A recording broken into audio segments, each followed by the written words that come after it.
मत दीजिए भाई, ये ले रहे हैं काम की वजह से।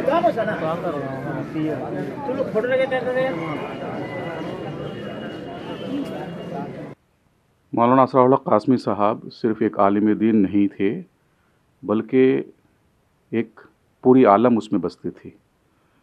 और वो इंसान मजहबी होने के साथ साथ बहुत ही दूरअंदेश भी थे, और एक फ़ाल आलिम के साथ साथ एक फ़ाल सियासतदान भी थे।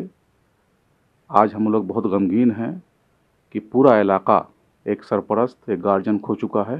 इस इलाके के गार्जियन और उलमा इकराम और साथ साथ हमारे इस किशनगंज के एमपी जनाब मौलाना असराउल हक कासमी साहब इस दुनिया में नहीं रहे।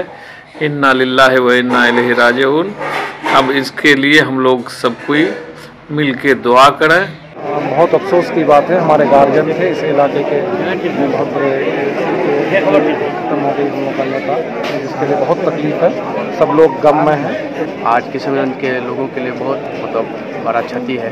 ये माननीय सांसद जी शिक्षा के क्षेत्र में बहुत काम किए और यहाँ पर क्षेत्र के विकास के लिए भी बहुत काम किए। आज लोग बहुत दुख है।